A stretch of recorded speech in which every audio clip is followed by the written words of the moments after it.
Welcome to another exciting episode of the Business of Digital podcast, featuring your hosts, Matt Siltala and Dave Rohr. Hey guys, Matt Siltala here alongside Dave Rohr. How you doing this morning, Dave?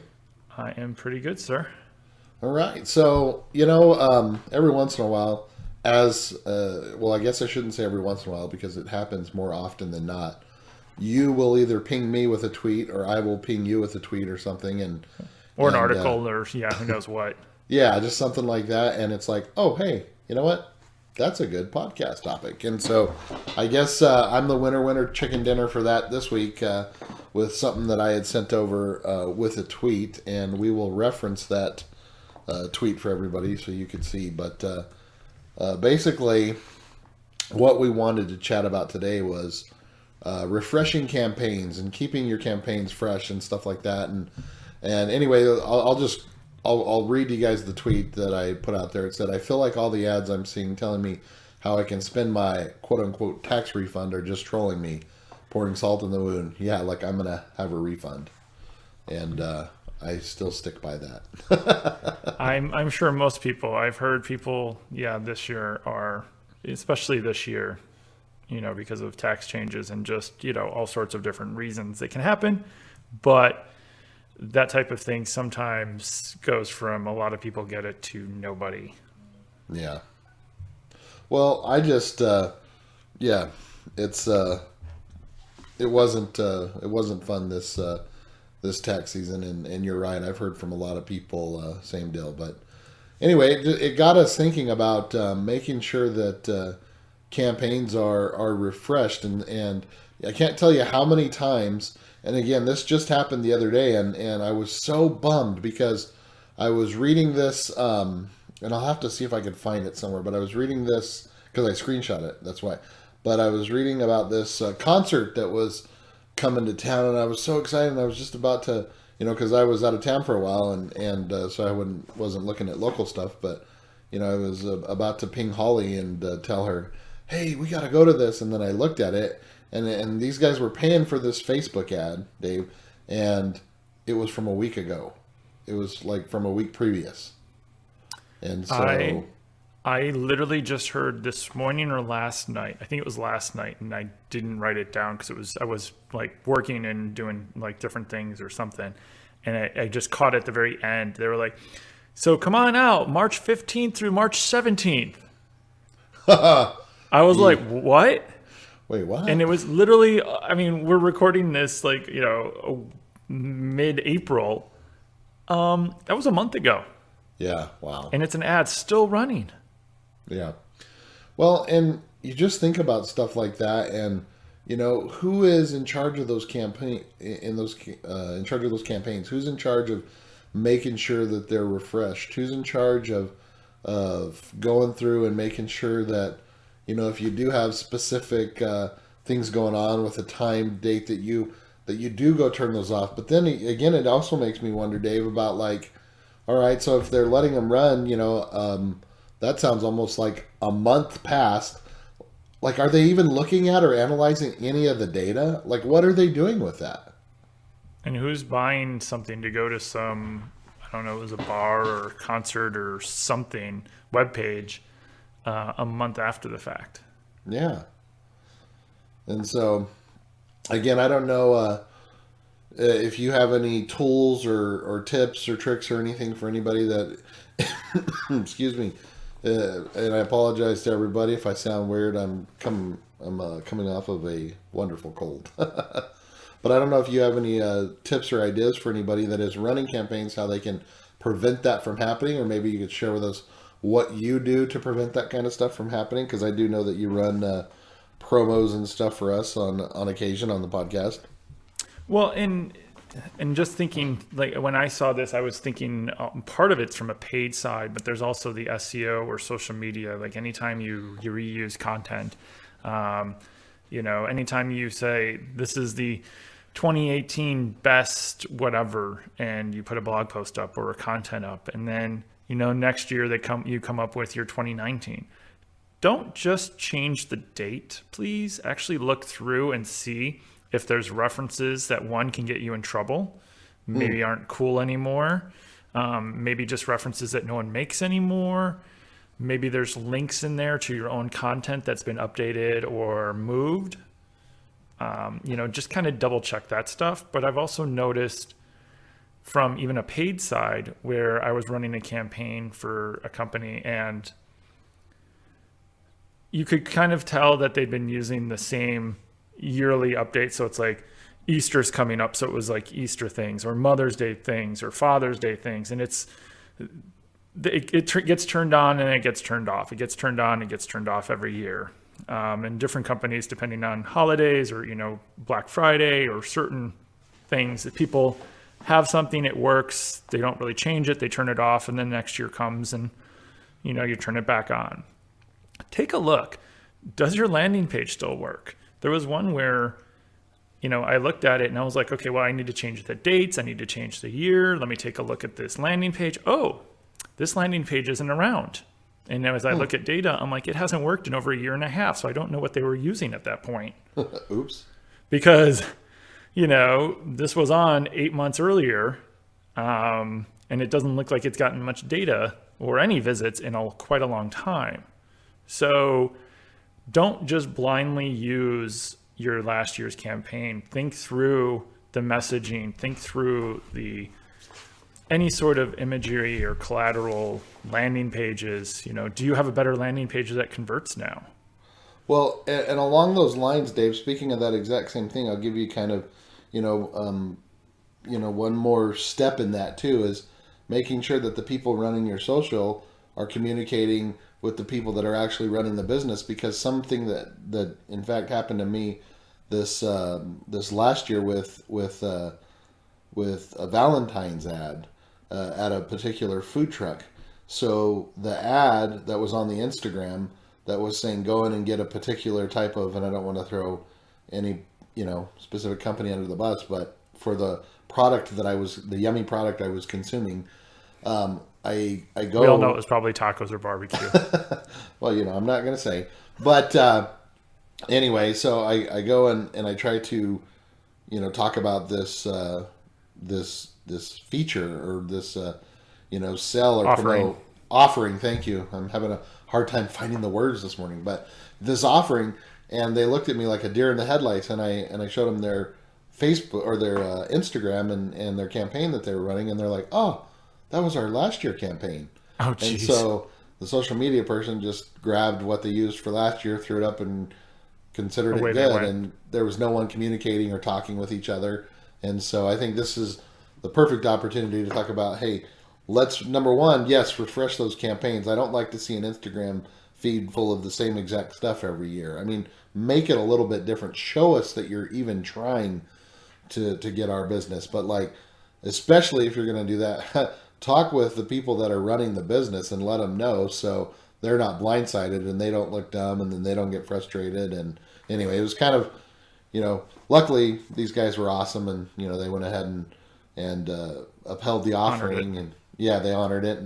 But anyway, it was just one of those deals where perfect tie into this, what we're talking about, make sure everybody's communicating, I guess is what I'm trying to say. Well, and even from not just a paid side or paid social, but even your organic content, so the stuff on your blog or your product pages, if you're updating something and, rather than changing the URL, and the biggest one I've ever seen is always a Black Friday. I worked with someone in the past where for some reason it would always come up, we would start talking about launching this new Black Friday page or getting the Black Friday page back up or updating it. Someone would always go and make a new URL for each year. Oh my gosh. Yeah. And for some reason, we would always have a new URL, and then we'd have to go scramble and redirect the old ones and, hope and work or any magic you could internally to try to update any internal links so that we could get the new one ranking, not the old one, no matter what we did quickly, because Google sometimes, sometimes you make those types of changes and the next day it's done. Sometimes it's the next week. Well, when you're already getting something up late and you're trying to, hope that the Google gods look upon you nicely, because, everything that could go wrong has gone wrong. And it could be any type of content like that.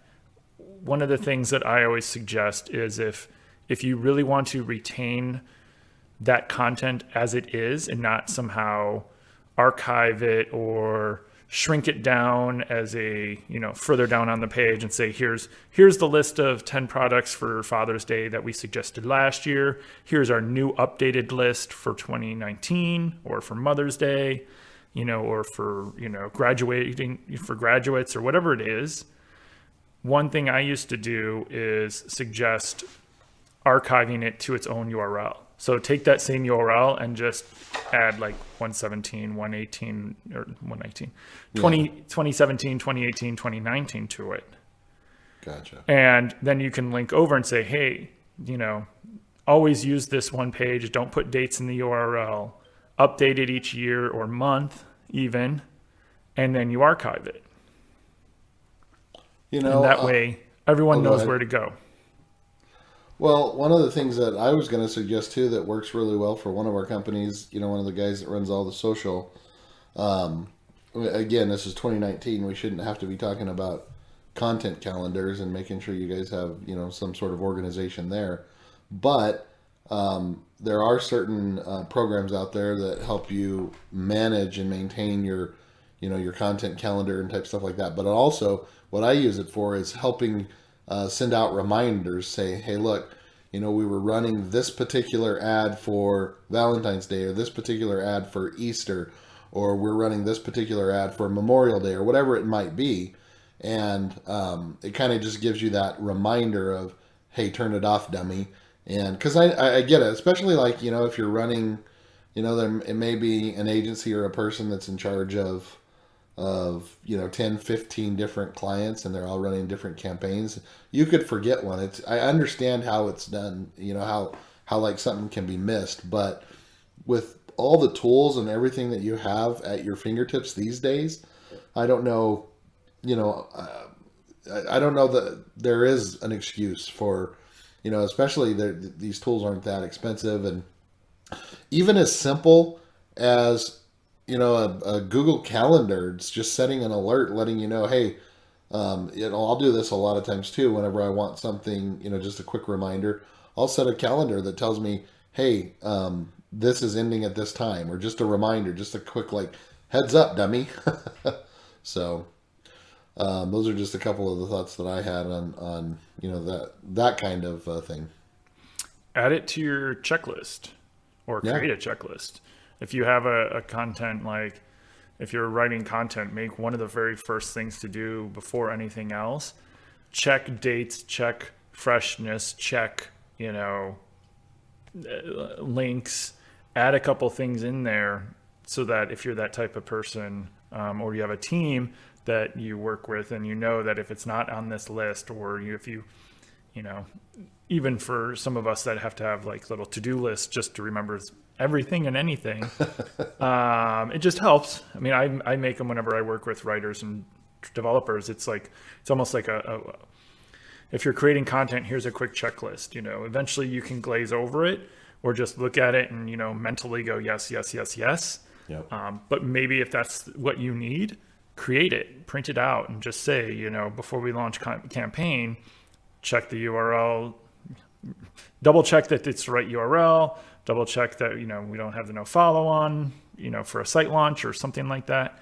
Just create a little checklist for yourself for anytime you're launching a new campaign and just say, hey, check the dates, check that the URL works, check that it's actually the most updated one. Because I've seen stuff where they've sent people to the wrong landing page. Yeah. Because it worked and it was lost in the PPC stuff. And it was like, oh, well, yes, that page works, but it's not the one we want people going to now. Like, right. Oh, well, as I look through your setup, half of your visits are going to that page. Oh, well, that's wrong. Okay. Like, I wonder how long this has been wrong. Oh man, yeah. And it happens way more often than we all would probably like to think. Yeah, yeah, it's horrible. I mean, I'll probably send them to you for, you can include them in the write up of this. But how many times when I'm looking at something from a month later, it's just amazing to me that that kind of stuff happens. And it's, a lot of times it's bigger company, or at least companies that I think should know better, at least have a team of things that should, or they should know better. But I like the ideas that you give. A lot of the same things that I do. Add it to your checklist. Make sure you have some sort of a reminder. Or again, like, I don't want to call it a content calendar, but some sort of a setup where it at least kind of keeps you informed. And then, add it to, like you said, that checklist, making sure that you're testing URLs, that you're making sure that dates are right, like double check, like it makes me think of the, I forget if it's Home Depot or Lowe's, but they, measure twice, cut once. So better to be safe than sorry, Yeah, now you got me wondering who says that. I'm sure if it's Home Depot, Aaron will ping us on Twitter or something, yell at us. Yeah, I don't know now that you mentioned that. I'll have to look it up. Yeah, I think just always try to reuse the same URLs. Always double check your URLs. There's nothing wrong with reusing your collateral and images and even your copy, but just double check to make sure that it's still consistent with your brand. Maybe and that everyone's on board, like I said, talked about earlier. Yeah, and make sure that people actually know that you're running it. That might help too. Otherwise, Matt will end up at your food truck looking at you, confused. Very confused. Yeah, I think like a checklist, creating calendar, maybe as campaigns end up or every month, go back and look at what campaigns have ended, in Google and Bing and stuff. You can kind of set when they run. And you can do the same thing with Facebook and other places. Maybe go back and update something or comment or put notes somewhere in your internal system that says, hey, this was 2019. This is what we learned. For next year, we should look at updating X. So that when you come back in a year, you can look at those notes, and maybe that's your checklist, is that when a campaign runs through, put your notes in it, put it in its little folder digitally or wherever. And so that when you come back, you have that refresh, whether it's the stats, the metrics, whatever you have reporting wise attached to it, and, make your updates. But that might be your trigger to then look at all those things. And maybe if we're lucky, Dave, because this is running right around tax time, a week or two later, we're not going to hear about April 15th. And it's, hey, hurry and get these done because April 15th is approaching, and it's like the 27th. So yeah, but you can ask for one. Was it 2 weeks or a week or a month or 3 months? It's 3 months. Extension. Yeah, extension. Well, I'm just saying, like, the ads. Not that I've ever done that. Never. But the ads that specifically say, hey, you still have till the 15th, and it's like the 27th. Anyway. All right. Well, I think that we've given people plenty of ideas for refreshing campaigns and making sure that they're staying on top of that. Any final words or thoughts, Dave? It's almost mid-April. We shouldn't be hearing your St. Patty's Day or Super Bowl commercials anymore. So yeah, take a look at your campaigns, whether they're content, social, paid, display, whatever it is. Just remember to go back, and that Mother's Day is every day, but that holiday is just one day. So well, you guys everybody has like that list of things they audit. And campaigns and stuff like this should absolutely be on that checklist of things that you audit. So again, I like your idea, Dave. My final thought would just be, with what you said, piggyback off of it. Make sure you add these to your checklist, and it's easy. Then you don't forget about it, especially if that kind of stuff. It's easy to forget. It really is. All right. Well, for Dave Rohr with Northside Metrics, I'm Matt Siltala with Avalanche Media, and thank you guys for joining us on another one of these Business of Digital episodes, and we will catch you on the next one.